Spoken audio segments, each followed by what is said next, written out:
Well, we got the D4 into the shop and pulled the valve cover to see what it looked like in there. And before we had got it, the previous owner had taken the injectors out, and he was able to get the first three out, but this fourth one has proven to be very sticky. And we've soaked it in some penetrating oil, Marvel Mystery Oil, and not had much luck getting it unstuck. I'm guessing that the water that got into the exhaust here, with the exhaust being broken off, maybe the way it was sitting, it all ended up in this back cylinder. And yeah, these valves, everything looks pretty gummy. And there was a coating of rust, like surface rust, on everything.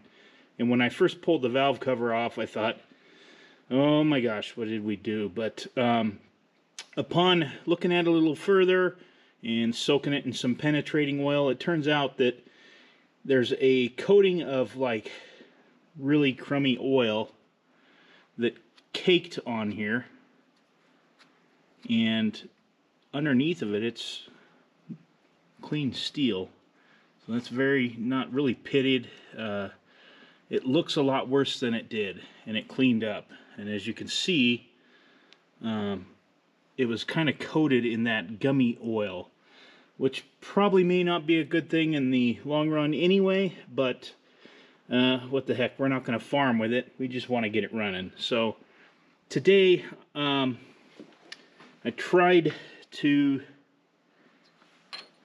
use some of these flare nut fitting crow's foots that I have. Problem is, I don't seem to have an 1 1/16 one, unfortunately. So Caterpillar made a tool to take these injectors out with, and it was kind of a pipe sleeve that fit on over the injector. And since I don't have one of those, I don't know where to get one. I'm sure they're expensive if I can find one. I'm going to try and make one today so that we can get that injector out of there. So follow me along with the process. We'll see how it goes. Hopefully we can get that thing out and put a little Marvel in there and see if we can get it unfroze. So to get started today, I usually have a junk drawer full of old sockets, stuff I pick up at garage sales, pawn shops, and this one was an 1 1/16, and I just did not have one. So I went to town and went to the Napa there in town and bought a 1 1/16 deep socket that I am shortly here, unfortunately, going to destroy to make a one-time use tool. But what the heck, it's still cheaper than a flare wrench crow's foot. And then I found a piece of pipe here that should fit about perfect to weld to the top of it after I cut it off. And it's already got a hole drilled through here all the way, which is what I want. So I can stick a pipe through there, or a big heavy screwdriver, and turn it with. So first step in this is I'm going to put this in the chop saw and cut it off. And of course, I need to be able to cut it off. I want to go just past this shoulder inside the socket there so that it will slip over the injector and not get hung up.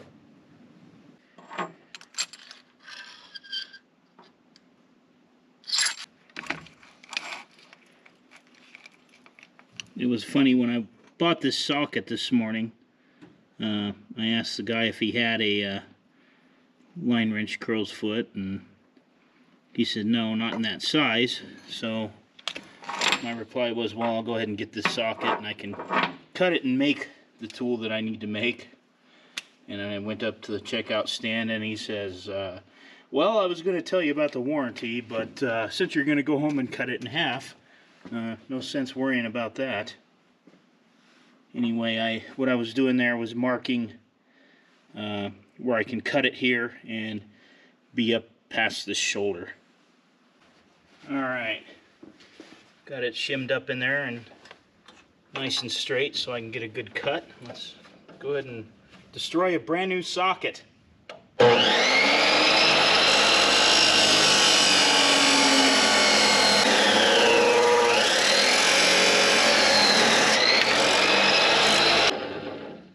So one thing that my grandfather taught me is he was very, very, very good at making tools, and sometimes you needed to make the tool to get the job done. He didn't have the luxury or the money at times to run to town and buy the tool that probably should have been used for the job. So something I learned, often you're better off just making the tool that you need. And especially if it's a one-time use thing. If you got the time, it's kind of nice to do. So this piece I definitely won't throw away. Of course, it'll work with your half-inch drive ratchets or breakers. And it's an awesome piece, nice and thick, that you could weld onto anything to make another tool out of. So I have a whole bin of stuff like this that I use to make specialty tools such as this. Getting a little bit of my glove.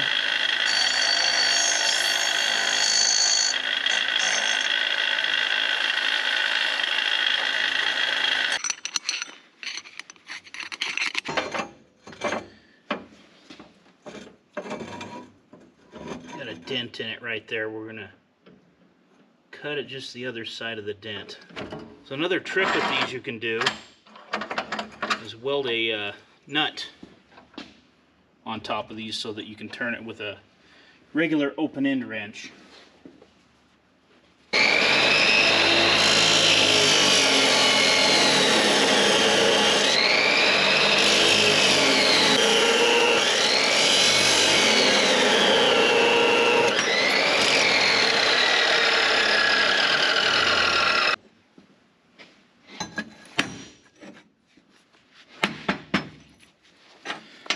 I want to get some of this paint off of here too.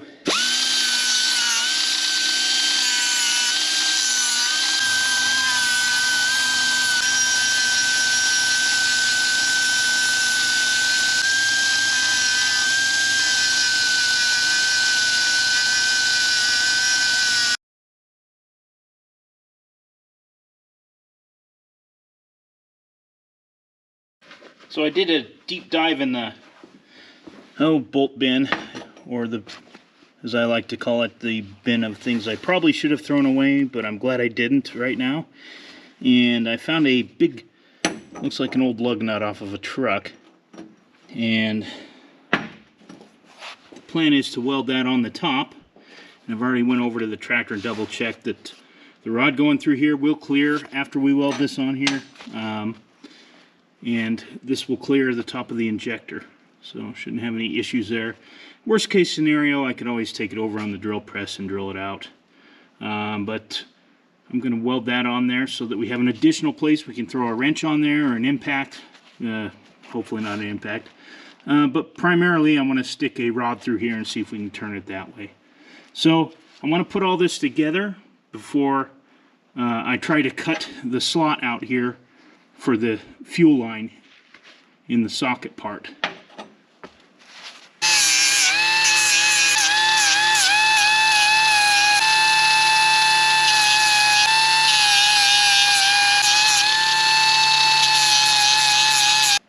So to help hold this all straight while I weld it, I'm going to put a bolt through it.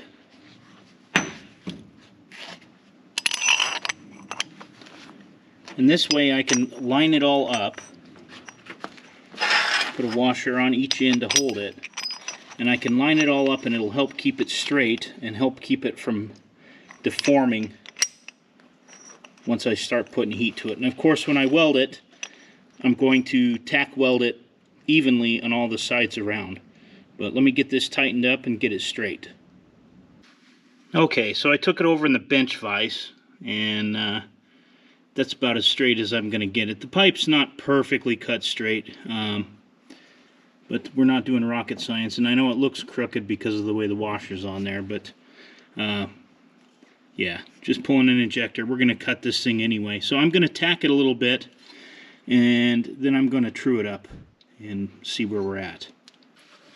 So I'm no welder, My grandfather used to do stuff like this just using a stick welder, which I thought was absolutely amazing. So I've upgraded a little bit, so that should make it a little easier to weld, obviously, than a stick welder. But we're all self-taught.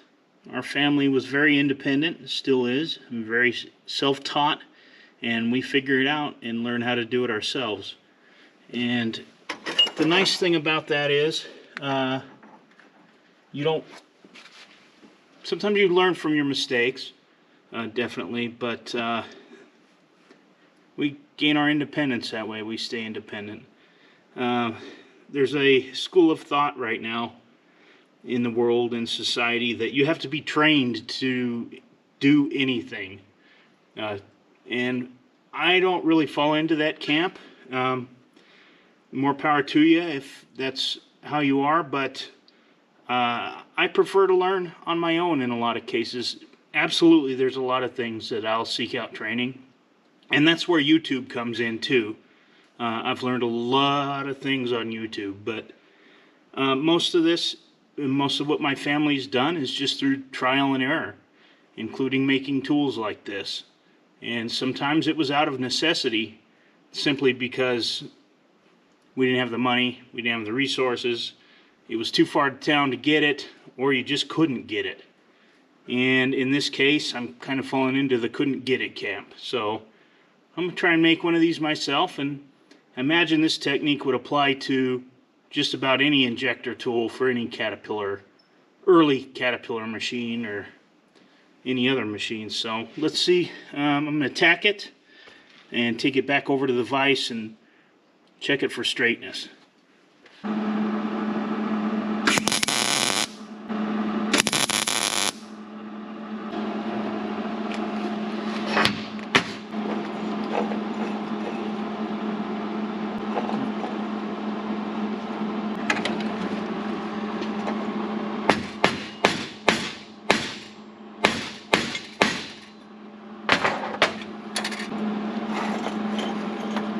I don't know that that pipe is necessarily perfectly straight. Pipe isn't super straight, but I think we got it close enough. It's still a little bit off, but I think we'll be okay for what we're doing.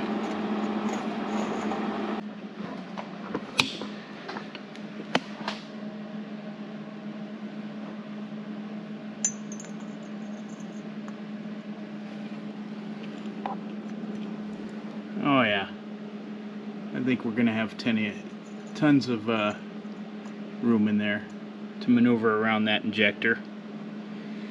No problem. And there we go.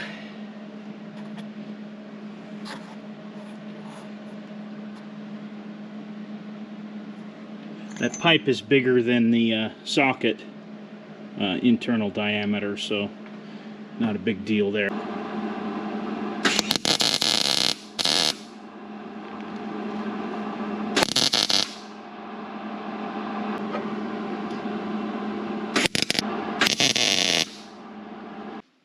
Alright, well, I got that tack welded, and I wasn't thinking very well, and I kind of got a sprue in the lens of my GoPro, but not to worry.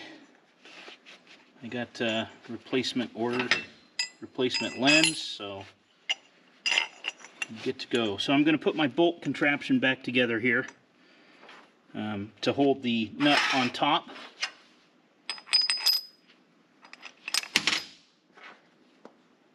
And I'll get it straightened up in the vise too and tack weld it. And I'm going to shut off the camera for this one and move it out of the way just to spare the lens a little bit until I get my new ones. Alright, so I got the nut welded on the top, and I got the socket welded on the bottom. So what I'm going to do is go over to the D4 and measure how far up and how wide that I need to cut a slot out in this socket for that fuel line to slip through. Okay, so what we want is that socket to be able to come down and grab these shoulders of this kind of bolt head on this injector really well all the way. So we're going to want it to be able to slip down.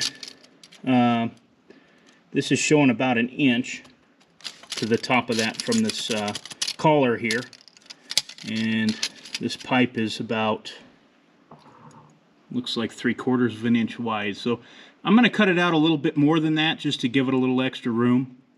So I might cut it out at like 7/8, and rather than 1 inch, I'll maybe give it 1 1.25 inches up high, so that we got plenty of room. We're going to come over here on our socket, and it looks like basically I need to cut it out up to the weld here. That'll be about 1 inch or a little more. And then I need to get the width, and it doesn't really matter anywhere in here. We'll want to be, I don't know, what did I say, 7/8 wide roughly. So I'll mark that.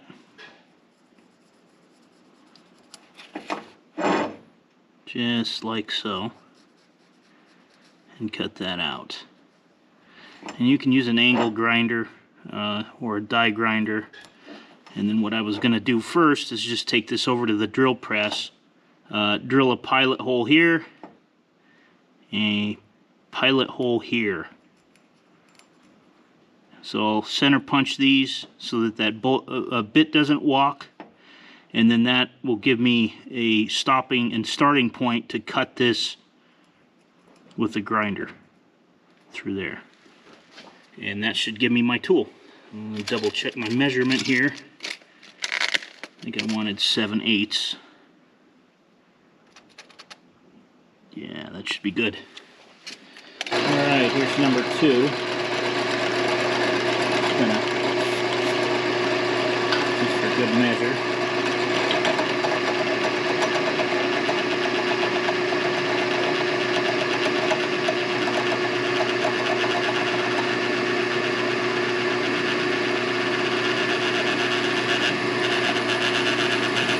Either a good drill bit or bad socket.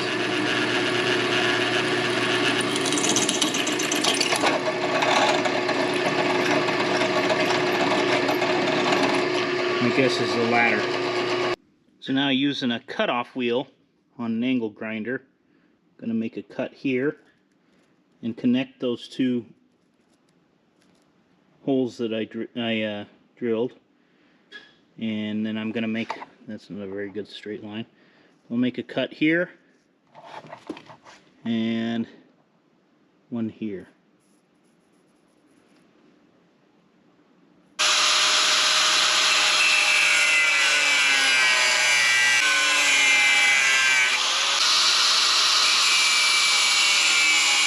And you can see my cuts that I made. Not a very precision tool, but it works. So I'll pull that out with the pliers here and clean it up with the die grinder so you can see what we have. Alright, here's the moment of truth. I got my tool here. It definitely looks like something a farmer would do. And hopefully the teeth will line up. Might need to widen that hole out just a touch so that I can get it on so that the teeth will line up. Not a big deal. I do recommend, if you're going to do this, to use a 12-point socket. Yeah, I'm going to take that one last little tooth bar out. Okay, so ground a little bit more off. I might need to do a little bit more yet, but let's see. That helped. Oh, look at that. All the way down. Now's the moment of truth. Put a little torque on it and see what it does. Set you guys down right here.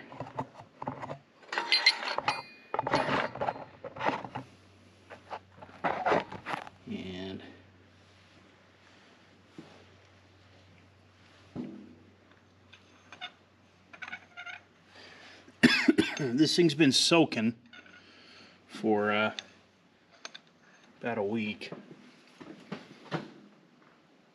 That's kind of what I was afraid of.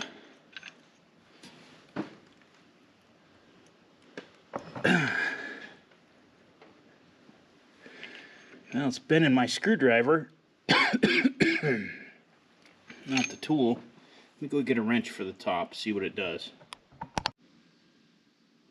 Alright, as you can see, I got a bit of a contraption rigged up here. And I'm going to put the little impact on it. And maybe that'll jar it a little bit. Oh, she moves. Right on.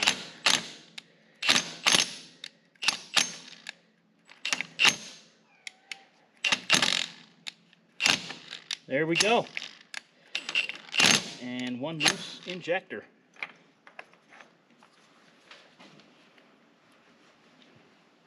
I was hoping it would work that well. And there you go. The homemade injector tool. Thanks for watching. See you on the next one.